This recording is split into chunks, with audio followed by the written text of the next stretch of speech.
adventure in Pipeman on W4CY Radio.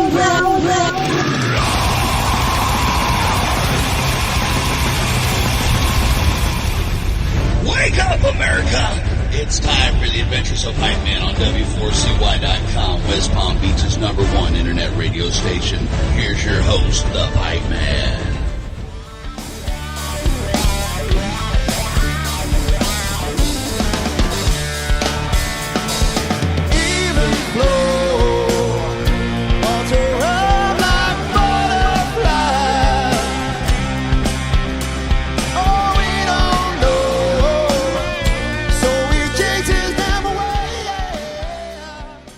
This is the Pipeman here on the Adventures Pipeman W4CY Radio, and I'm here with our next guest, also going to be performing here at the South Florida Fair. Very exciting. So let's welcome Ryan to the show. We're going to talk about Given to Fly, the Pearl Jam experience. Yes, sir. So that's pretty cool. You know, it's funny because he sounds just like Eddie Vedder and gives vocal lessons to where I'm going to bring that up because anybody out there might want to use his skills to learn how to sing. Because I'm here to tell you that unless you have the techniques and skills, it's going to be very hard. Even if you know how to sing, if you don't use the proper technique, you blow out your voice. Yeah, for sure. That's the truth. He's got a really great baritone voice and he knows how to use it. That's a lot of technique to it. He nails Eddie Vedder for sure. And that's not an easy one to nail, you know? No, it's not, right? You had to pick a difficult one. I know, right? And then I think that seems to be the theme this year at the fair because like he's a hard one. And then I was interviewing Ode to the Cranberries and Dolores is definitely a hard one. Right. You know, so I'm always like very impressed with people that have the courage to sing other people's songs like them, especially when they have a voice like Eddie Vedder or Dolores or you know, an Amy Lee or a Stevie Nicks. You know, some of these voices, they're like you talk to artists that do it for a living that would say, I wouldn't sing their songs. Yeah, that's true, right? There's a lot of sport in the ones that these folks are picking. Maybe it picked him, right? I think it probably did, you know, because I couldn't sing like Eddie Vedder. So. Right. You know, and so you guys started up in New York, which I'm from the Northeast too. What brought you down to South Florida? The reason that Bob ended up in South Florida is because his parents were here. They had already migrated south before him, so he came down to be near them and left the band that had been working already for 8-9 years up there. Very popular. Won the tribute band contest up there for the whole region, the capital region of upstate New York. It was voted on. And so he left that and a lot of fans and followers and came down south. But we understand why, right? Because we're in paradise here. Yeah, right. You know what? Even, you know, it's funny because I was doing radio coverage on this thing called Shiprock, which is a rock cruise. Mm-hmm. And my youngest daughter who lives in the Panhandle was texting me videos of the blizzard there. Right. And she's been trying to get me to move to that part of Florida. That is the north. That is the great white north. Yeah. No. Listen, if I tell her, like, listen, if I want that kind of weather, I'll move back to New Jersey. I'm not, like, to me, it goes against my religion to live in Florida and have that weather.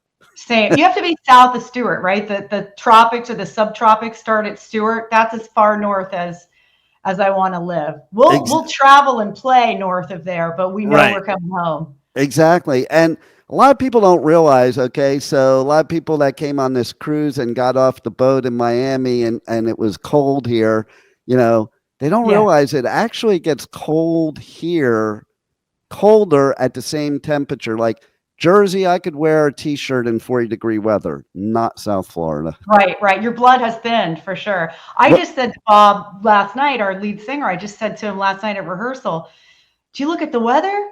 He said, no, right? Like that's my job, to know the weather and report it, right? I said, well, it's going to be 83 while you perform, 2:00. He said, no problem, right? I was a little bit worried about a upstate New Yorker. He's been down here a handful of years, and he actually went to college here. He has a degree in music business, so he went to college here. So he's actually a Floridian at this point, but I did bring it up. I'll never claim that. I'll never claim Floridian ever. Like, no? I've lived here since 2000. I'm still a Jersey boy. I don't claim I'm a Floridian. Yeah, and you know what? Like, too, the humidity when it's cold, that's what makes it colder here, because like it's like that wet cold. But then 83 degrees and humidity, my hat's off to any musician that performs in that. Like, I have I go and I do all these festivals. I have a lot of friends that I'll be like, how are you out there in like a long leather overcoat? Yeah, right. It's like they're in a tribute to something where they really have to. Yeah, it's like it's brutal, So part of it, Dean. It's part of it. The show must go on. That's it. Well, you listen. You know how it is. A musician will get up on stage and basically they won't give themselves permission to die till they get off stage. 100%. I wouldn't give them permission either. Right? It's tight ship I run around here. There you go. I love it. You're really the magic behind the band, I think. Well, I appreciate that, but I think it's very give and take, yin and yang. I couldn't do what I do without a killer product. I just wouldn't want my name on it. And in many ways, they need my skill set, so it's symbiotic. That's nice. And you guys got a bunch of other gigs. I also noticed, like, okay, so my studios are in Wellington, but I live on Singer Island. So I noticed you're playing at the Maltz in Jupiter. So that's cool. That's a good one. It's a cool venue, actually. Yeah, it is. Nice people, well run, good sound.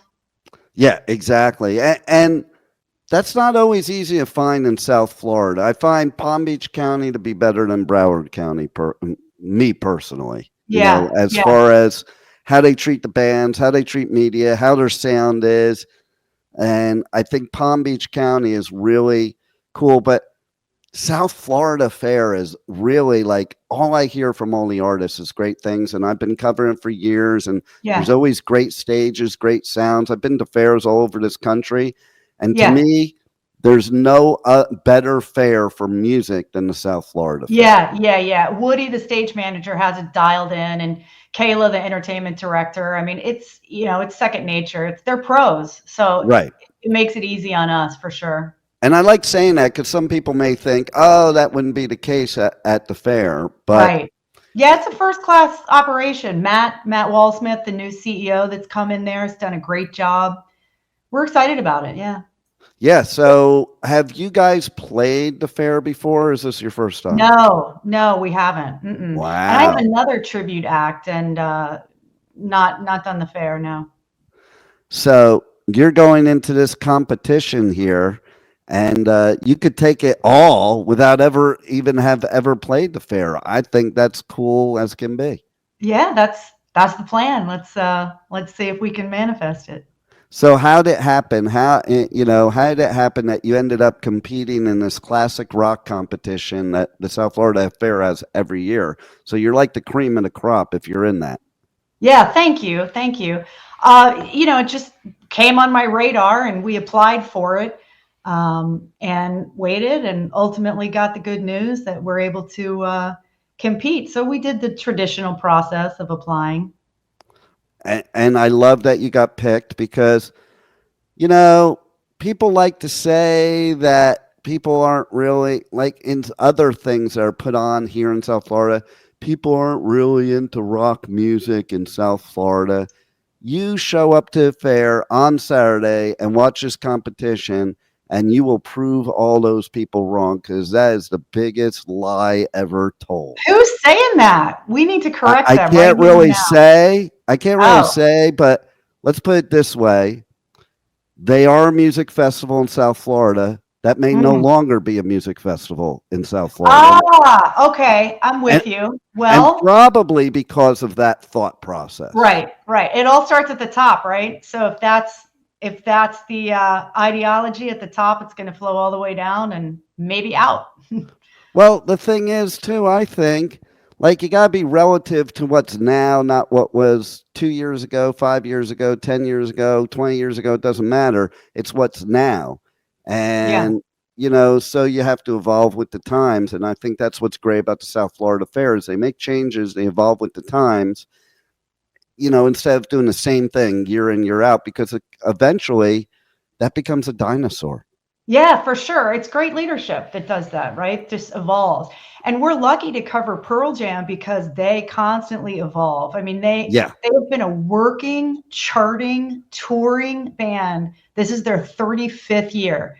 And in their 35th year on this album, they've had 2 #1 hits already, right? Right. So they're just going with the flow and delivering what the people want. And we're trying to keep up with that as well. It was pretty cool, too. You guys were hired to play at the premiere of the Pearl Jam documentary film, Let's Play 2, and even promoted by Pearl Jam on socials and the official event and everything. So how does it really feel when the band you're paying tribute to is promoting you? Yeah, that's big, right? That's pretty much the holy grail. They did it organically, and they also did it in paid ads. So they put their money where their mouth is.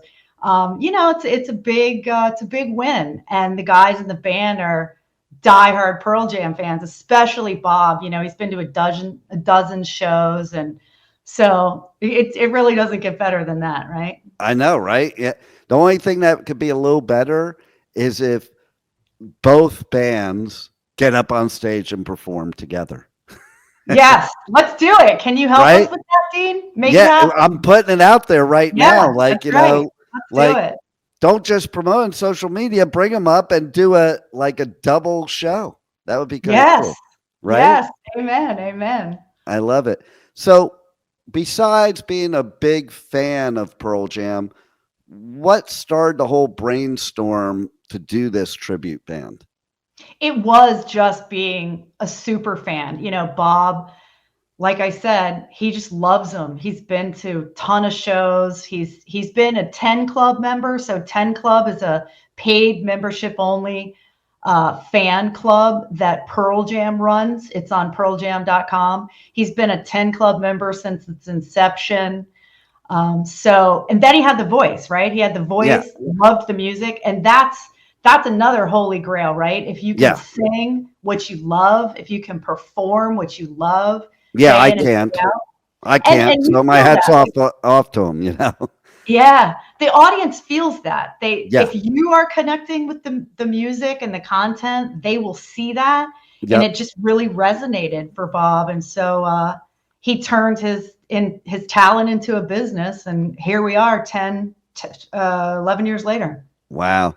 Yeah. And it is true because basically the audience can tell if you're just going through the motions or doing it as a gimmick opposed to doing it because you have the passion for it. Yeah, right. There's definitely no gimmick in what we do. It's not overly theatrical. It's not Pearl Jam circa 1992, 1993.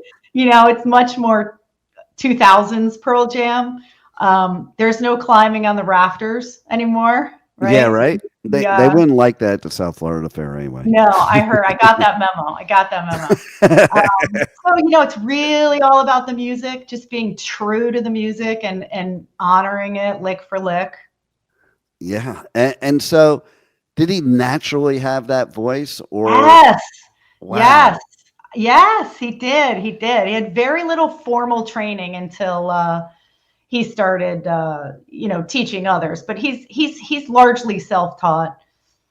I find some of the best singers that is the case, or the best musicians. I think it's kind of because, and especially talking to friends of mine that are musicians, it's like you don't get put in this box, and you can when you're self-taught, you kind of experiment and find your sound opposed to what somebody else tells you to do.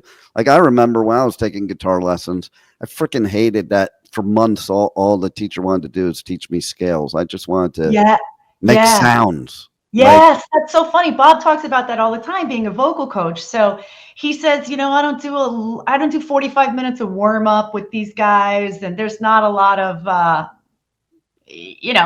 kind of Miss Mabel in the back room on the piano, right?